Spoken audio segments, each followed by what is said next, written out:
So last time I covered the subject of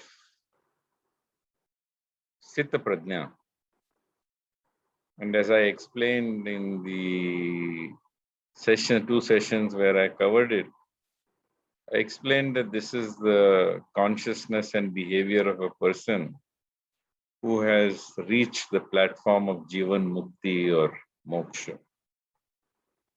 And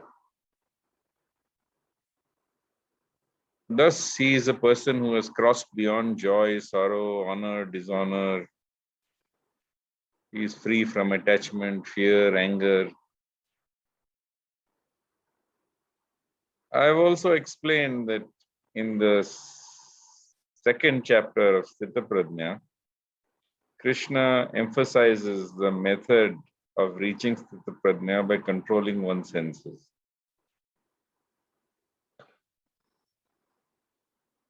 Now, when we come to the fifth chapter of the Bhagavad Gita, we come to the chapter where Krishna is explaining how you, as a person living in the world, working in the world, participating in your professional and your work activities, how you can attain and achieve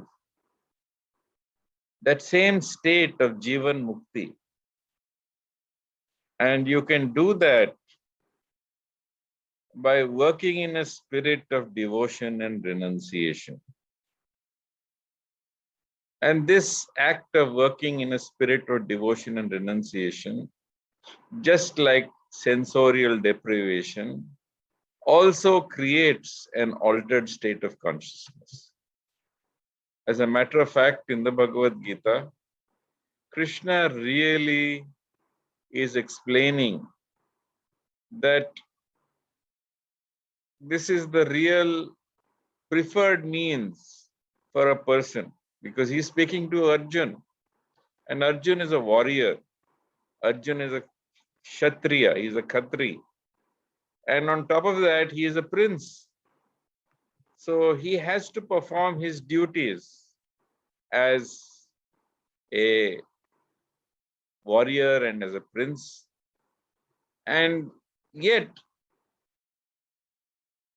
Arjun is inspired, or he is so terrified of the karma that will that will result from this activity of war, that he wants to give up and abandon the world. So Krishna is explaining to him how, by performing his duty in a spirit of devotion and renunciation, he will transcend karma. In short, this Bhagavad Gita is a karma busting book.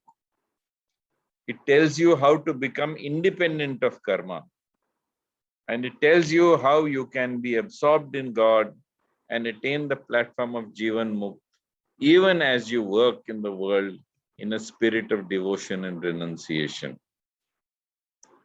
So Krishna says to Arjuna, while explaining that working in a spirit of devotion and renunciation will help you to reach the platform of Jeevan Mukti, he explains to him very clearly, Sannyasas karma yogascha nihashreyasya karavubhau tayostu karma sannyasat karma yogo vishishyate. And he says that both giving up your work in sannyas, karma sannyas, and working with devotion in karma yoga, both lead to liberation.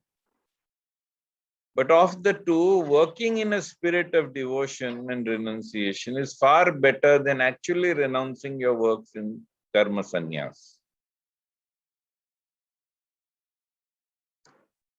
So having said that, he now goes on to explain how a person who is situated on this platform is truly and actually situated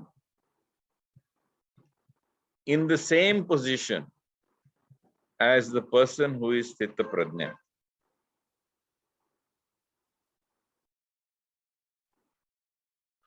So he points out to Arjun that if you give up your work, if you take to karma sannyas, then you will get only sorrow. The Sanskrit words are dukkham aptum. You will get only sorrow. Sannyasastu mahabhavo dukkham aptum ayogatah. If you have not attained the platform of Jeevan Mukti, you will in fact get only sorrow by renouncing your karmas or your duties. Yoga yukta munir brahma na chirena adi gacchati. But if you continue on in the practice of doing your duty in a spirit of devotion and renunciation, you will attain the supreme without delay. So, there are two ways, of course, to control the mind. One way is to simply restrain the mind and go within. The other method to control the mind is to distract yourself from enjoying and participating in the pleasures of the senses by engaging your senses in working in a spirit of renunciation and devotion. And Krishna points out that this is the preferred method. So he says, Yoga yukto vishuddhatma vijitatma jitendriya sarva bhutatma bhutatma kurvan apina lipyate. So if you work in a spirit of devotion and renunciation, united with God, if thus you control your mind and your senses, you become dear to everyone and everyone becomes dear to him. And although such a person appears to work in the world, he is always liberated. Earlier I have pointed out to you that Krishna says, Yagnarthat karmanon yatra loko yam karma bandhana tadartham karma kaunteya mukta sangha samachara. These altered states of consciousness that one enters into through the practice of spiritual activities is simply unique and absolutely wonderful. Let me tell you a story about Dr. Livingstone. Dr. Livingstone in the 19th century was one of the earliest explorers of Africa, South Central Africa. And he was a man of God, he was a missionary, and he fought to prevent slavery. And he also wanted to become an explorer and identify the route of the Nile River because he thought that fame will help him to prevent the Arabs from coming and converting the Africans into slaves. So Dr. David Livingstone, who was also a physician, was traveling in Africa when all of a sudden a lion jumped out at him. A fierce lion jumped out at him. That lion caught him by his shoulder, and catching him by his shoulder with his mouth and teeth, he shook Dr. Livingstone like a dog will shake a rat from side to side and up and down. And Dr. Livingstone was a puppet in the mouth of that lion, and he was waved up in the air and down from side to side.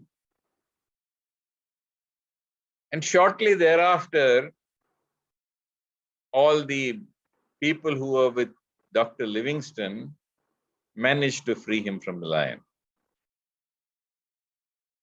So at that time, that experience that Dr. Livingstone had was such a unique experience that I am going to relate to you, that this experience constantly haunted him for the rest of his life, and he constantly returned to this experience again and again. And why did he return to this experience again and again? Because he never understood what happened. He saw the lion jumping at him through the air. He saw the lion jumping and biting him on the shoulder. He experienced that he was being shaken in the air from side to side and up and down. But amazingly, Dr. Livingstone felt no pain. Dr. Livingstone felt no terror. And Dr. Livingstone, free of fear, free of pain, actually experienced that he was like in a dream, being waved up and down, just like somebody would wave, a child would wave with a handkerchief. He experienced himself being waved in the air, and he felt he was floating from side to side and up and down. No pain, no terror, no fear, even though the lion had gripped him with its teeth, and those teeth marks remained with him for his life long.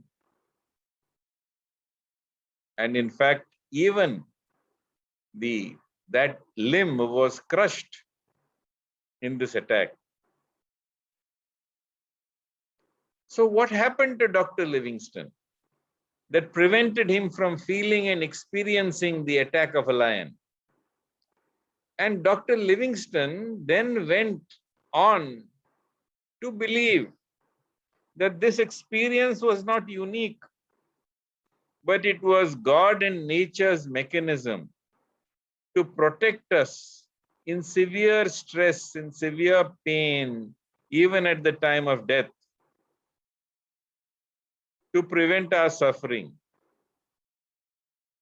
This altered state of consciousness, Dr. Livingstone believed, is probably what happens to all animals who are the prey of the lions and other predators. And they don't feel the suffering as we imagine they must be feeling when they are attacked by the predators. Now, this is very interesting because this state of consciousness is very similar to that state of consciousness, which is now described by Arjuna, by Krishna in the Bhagavad Gita. And in the Bhagavad Gita, Krishna is describing what really happens to a person who is working in a spirit of devotion and renunciation. How, although he is working, although he is seeing and hearing and touching and smelling and eating and moving about, all of these mean nothing to him. It's like a dream that he's moving through, because he only knows what is happening.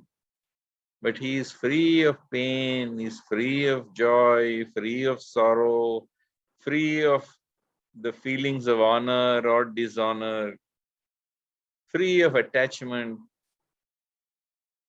So in the 5th chapter, in the 8th and 9th verse, Krishna says, Naiva kinchit karomiti yukto manyeta tattvavit pashyan shrinvan sprishan jigaran ashnan gachan shwapan shwasan pralapan vishrijan grinan unmisam nimisan api indriyani indriyartheshu vartanta iti dharaya. So the person in divine consciousness, although engaged in seeing, hearing, touching, smelling, eating, moving about, sleeping, breathing, always knows within himself that he does nothing at all. Because while speaking, evacuating, receiving, opening or closing his eyes, he knows that only the body, only the material senses are involved with the objects, and that he, in fact, is aloof from them. My friends, this is known as dissociated consciousness. And dissociated consciousness means just this.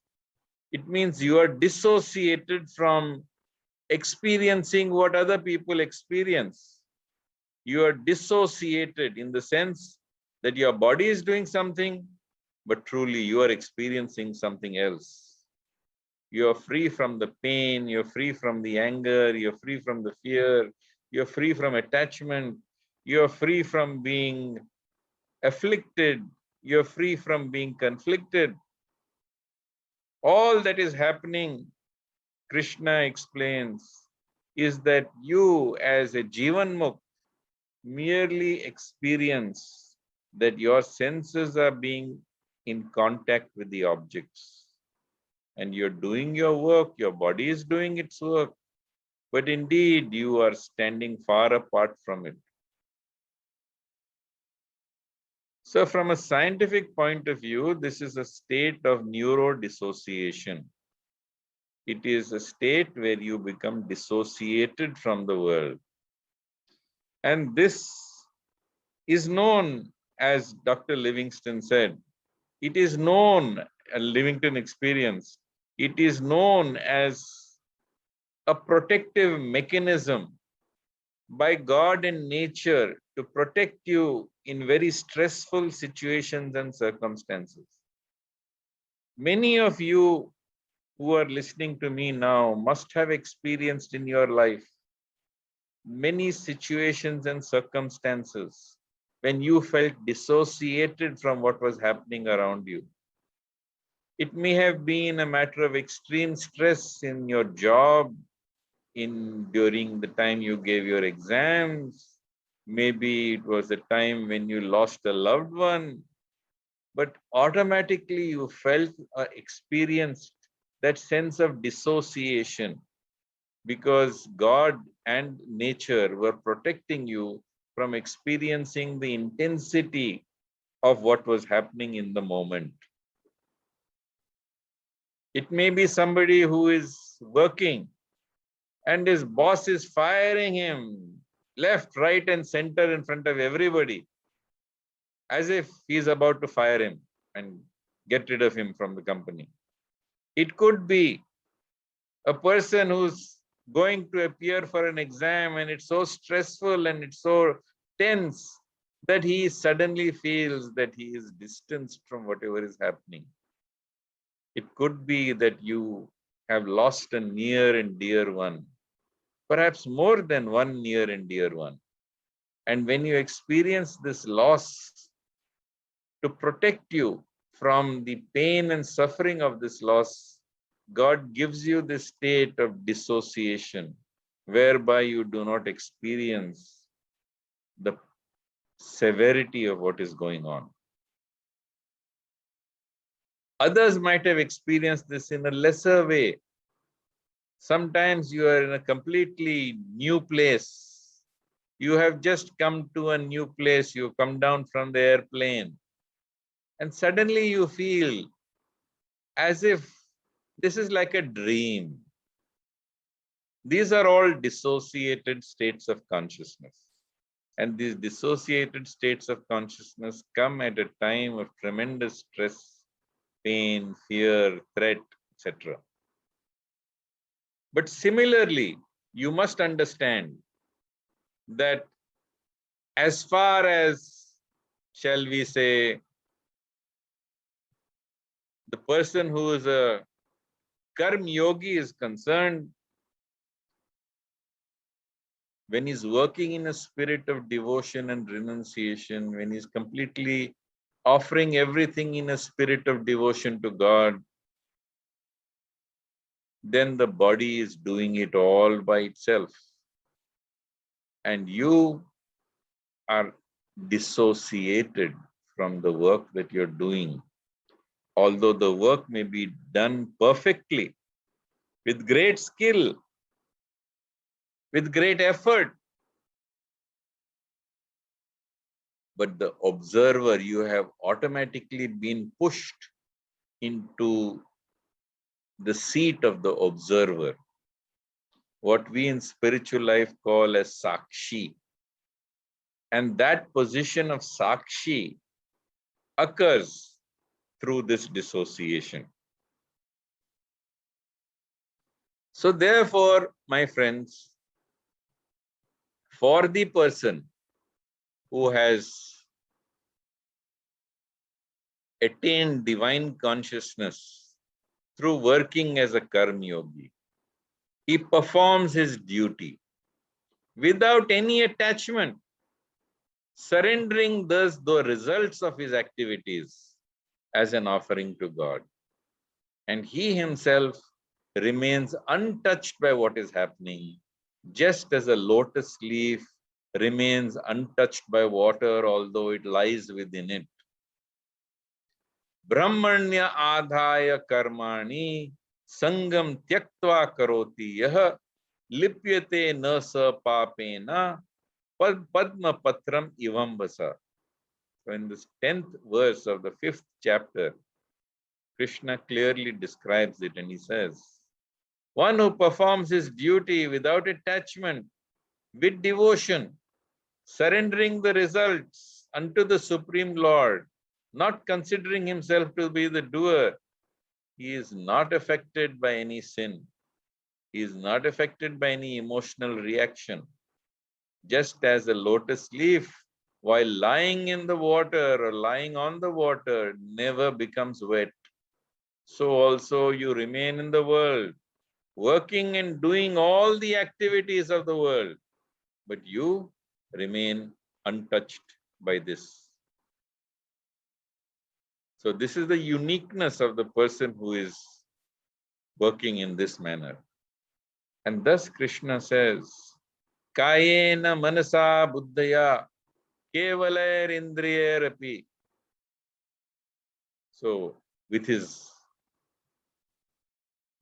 body, with his mind, with his intelligence, even, as Krishna explains, with his senses, he acts only for the sake of purification.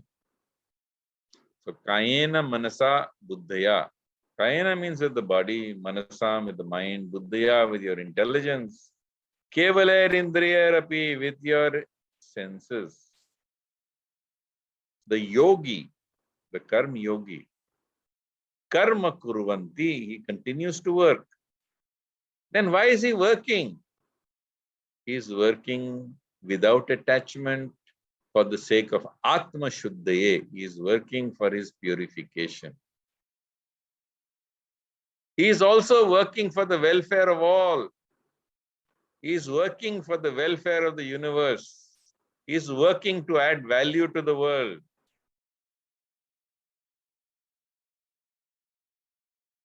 So therefore, the person who is a karma yogi is a person who acts in great devotion, who acts in a spirit of renunciation. And even as he does this, he attains this dissociated sense of altered state of consciousness, whereby he attains unadulterated peace. So Krishna explains to Arjuna that yukta karma phalam tyaktva shantim apnoti naishtikam ayukta karma karena phale sakto nibadyate. The steadily devoted soul who's working in a spirit of devotion and renunciation, offering all activities to God without any sense of doership, he attains unadulterated peace.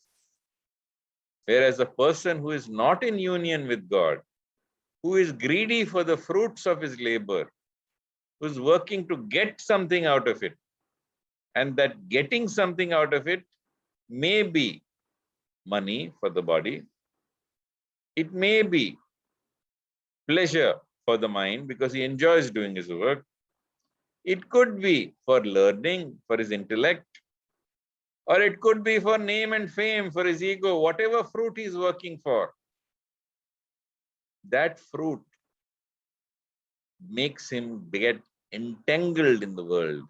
And thus such a person does not find peace. Whereas the person who is working in the spirit that Krishna advises automatically results in a state of divine consciousness which is a dissociated state of being, where he is completely free from the act of that are being performed by the body.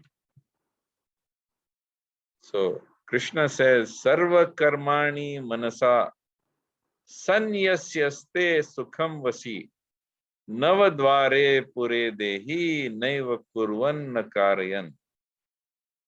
When the soul living within the body controls its nature and renounces all actions, he resides happily in the city of 9 gates, neither working nor causing work to be done. So what is really happening to the Karma Yogi who is in fact a Jeevan Mukta? He is the soul living in a body with 9 gates, 2 ears, 2 eyes, 2 nostrils, 1 tongue, so on and so forth. There are 9 gates to the body. And he is living within this body, and the body is performing all the actions. But although the body is performing all actions, he indeed is performing no actions. He is the sakshi, he is the witness. Because the body now is pure prakriti, separate from him, dissociated from him. And God is directly controlling this prakriti. In the Bhagavad Gita, Krishna says, Maya dhyakshena prakriti suyate sacharacharam hetunanena kaunteya jagad viparivartate. Krishna says, I am the controller, I am the manager, I am the person who is dealing with prakriti and directing prakriti. And all living creatures, their prakriti is controlled by me. So when you become a witness, you step aside. And by stepping aside, what happens? You allow God to act through your prakriti. Bhumi, apo, nalo, vayur, your earth, water, fire, air. Kam mano buddhir evacha ahankara ityam me bhinna prakriti ashtada. All this, your earth, water, fire, air, ether, mind, intelligence, and your ego, they are all made of prakriti. And you are standing apart from that prakriti. And the prakriti is now acting by the will of God. So God is acting through this Karma Yogi who is Jeevan Mukta. And God is in fact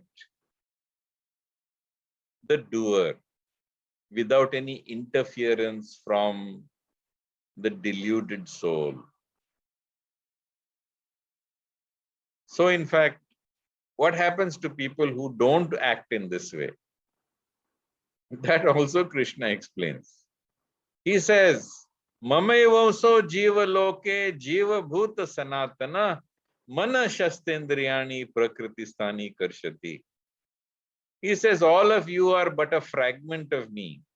And because you are a infinitesimal fragment of me, you are struggling to control your mind and your senses, which is nothing but prakriti. And you cannot fight prakriti. You can only try to come in the way between God's control of prakriti, and that will cause you tremendous suffering.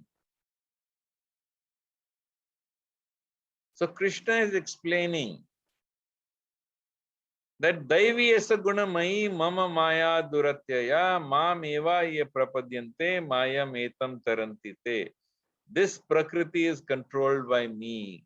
And when you surrender unto me, you will learn to transcend it. So what really is happening is that when you are engaged in karma yoga in a spirit of devotion and renunciation, what automatically happens to you is you enter into a dissociated state of consciousness, which is without trying to be a sakshi, you will become a sakshi. And when you become a sakshi,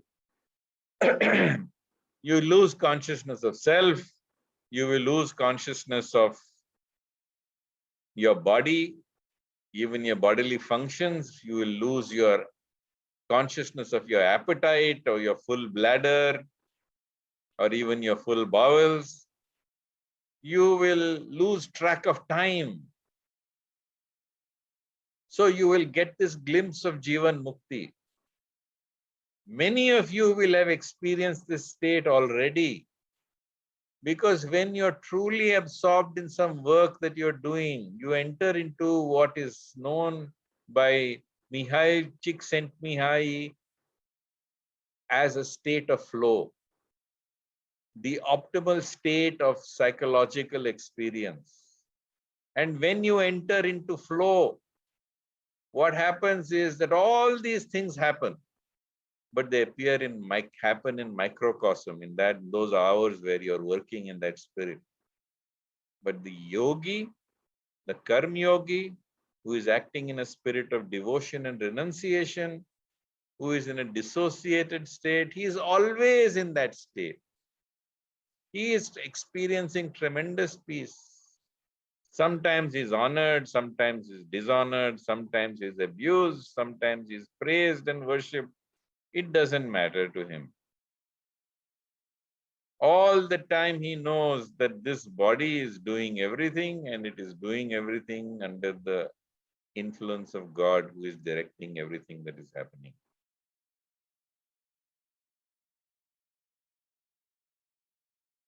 So therefore, this yogi, karma yogi, who is in a state of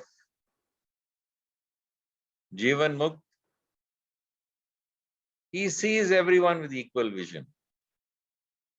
Vidya Vinaya Sampanne Brahmane Gavi Hastini Shuni Chaiva Supake Cha Pandita Samadarshana. So Krishna also explains to Arjun, Na prarishet priyam prapya nodvijet prapya cha priyam sthira buddhira samudho brahmavid brahmani sthitaha. A person who neither rejoices on achieving something pleasant nor laments on attaining something unpleasant, who is self-intelligent, unbewildered, who knows the science of God, is understood to be situated in transcendence. And such is the karma yogi, who is also a person who is Jeevan Mukt.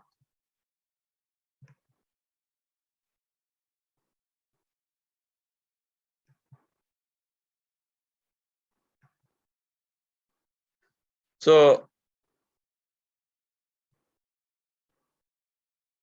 what is the nature? What is this experience? He says, Yo anta sukho anta aramas tatha antar jyotireva yaha sa yogi brahma nirvanam brahma bhut adi gacchati.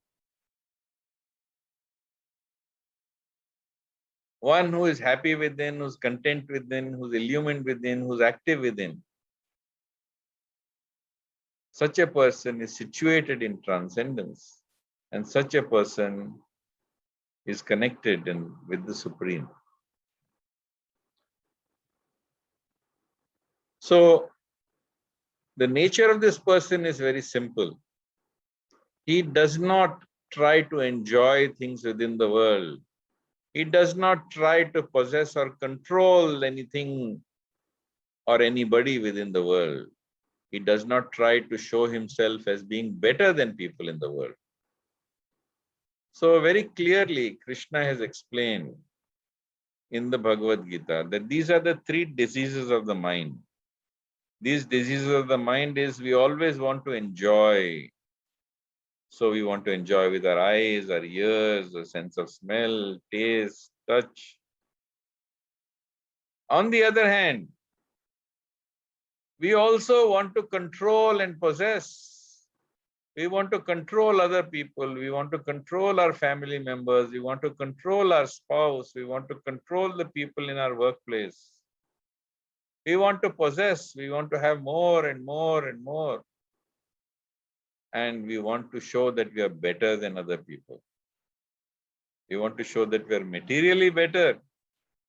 And then the most subtle thing is that when you take to spiritual life, you want to believe that you're spiritually better than others.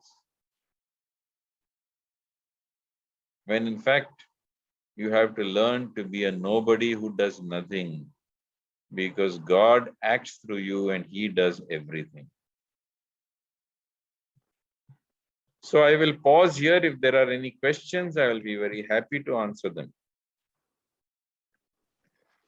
Yes, good morning, Dr. Shantanu. Good morning. Morning. The first question that we have is, someone is asking, can one become, can one become sthit pragnam just by controlling the five senses? Well, of course, for example, in a prison, if you are unduly violent, then what happens? If you are very violent in a prison and you are not controllable by any means, then what happens is that they put you in solitary confinement. What is solitary confinement? Solitary confinement is exactly what I'm talking about.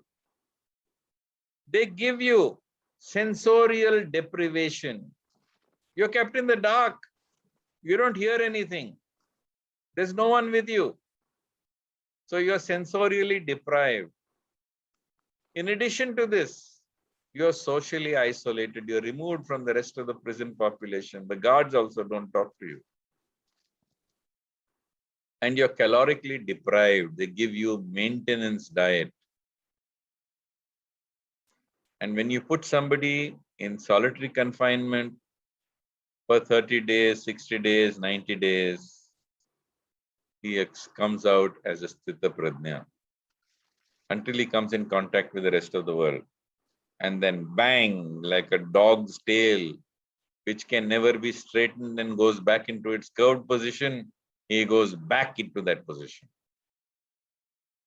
So you have to understand that the method prescribed in the Bhagavad Gita is to continue to live in the world and to act in a spirit of devotion and renunciation.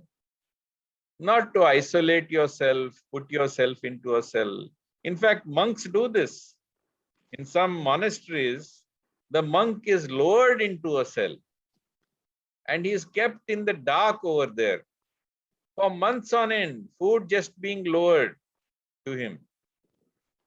And such is that situation that they attain that state of consciousness which gives them tremendous peace. But Krishna never recommends that.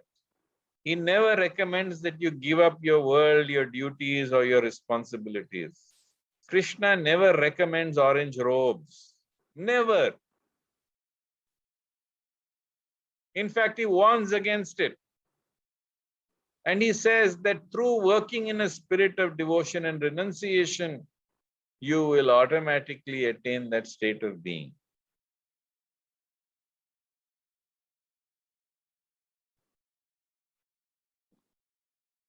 Yes, any other questions? Yes, thank you. Dr.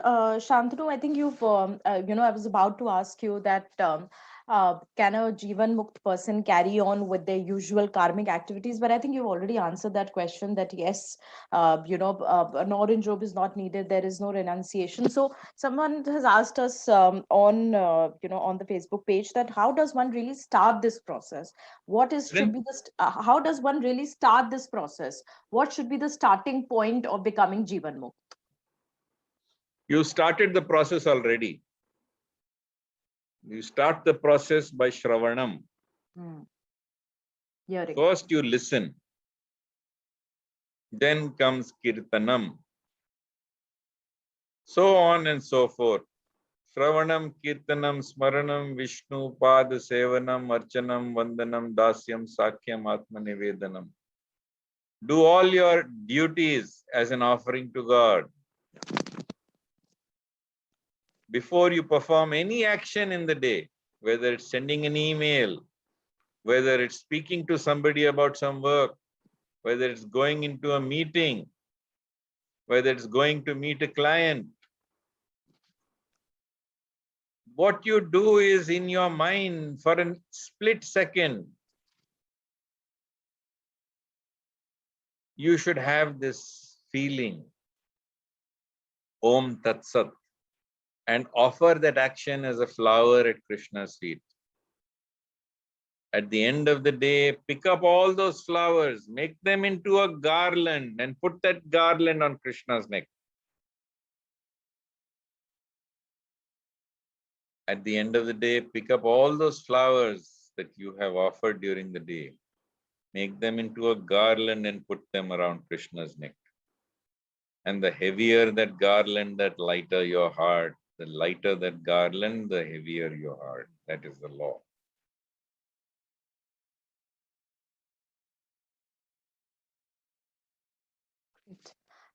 Thank you. We'll go on to the next question. Dr. Shantanu, you mentioned, you mentioned spiritual activities, doing spiritual activities to enter into an altered state of consciousness. Can you elaborate on those spiritual activities, what one must do? All your duties, when they are performed as an offering to God in a spirit of devotion and renunciation, with full consciousness that you are not the doer, that you don't desire any fruit from those actions. Those actions are all spiritual actions. In fact, there should be nothing except spiritual actions.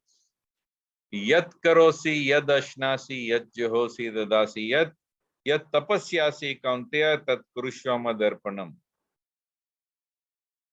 Whatever you do, whatever you eat, whatever you offer, whatever you give away, whatever charities, whatever austerity you perform, do it for me. Shubha Shubha Falarevam Moksha se karma bandhane Sannyasa Yoga Yuktena Vimukto Mam Evaishyasi.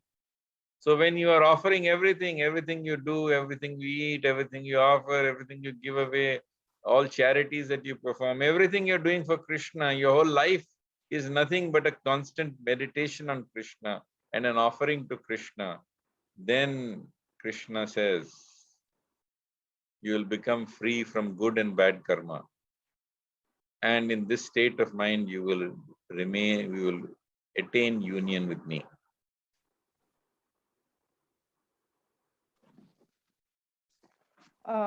Thank you. I think we'll take one last question. Dr. Shantanu, this is not completely related to the session, but I'll read it out nevertheless. Is anger a completely destructive emotion, or when used proactively can become useful?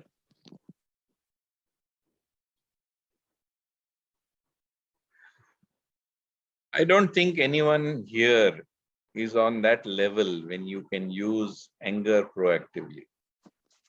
First, you have to attain peace. When you attain unshakable, unadulterated peace, then we can talk about proactive emotion. And even among proactive emotion, anger is perhaps the last one that you can pick up.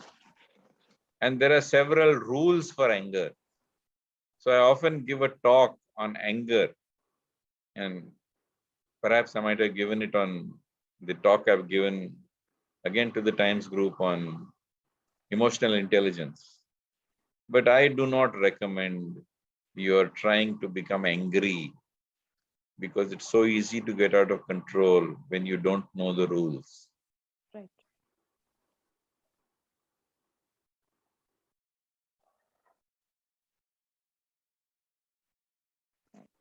Does it answer your questions? Yes. Thank you so much, Dr. Shantanu. I think these were the questions we had for this week. If you can let us know, or if you want to talk about what you'll be taking up the next week, please go ahead. Next week, we will go on to the state of consciousness of the Dhyan Yogi. Okay. That is Jeevan Mukti for the Jnana Yogi. What is that experience described in the Bhagavad Gita? Okay. Great. Thank you so much, Dr. Shantanu. We look forward to having you next week. And thank you so much for watching. We'll see you next week. Hare Krishna. So Hari Om, Jai Shri Krishna, Hare Krishna to everyone. Thank you. Bye. Have a great day.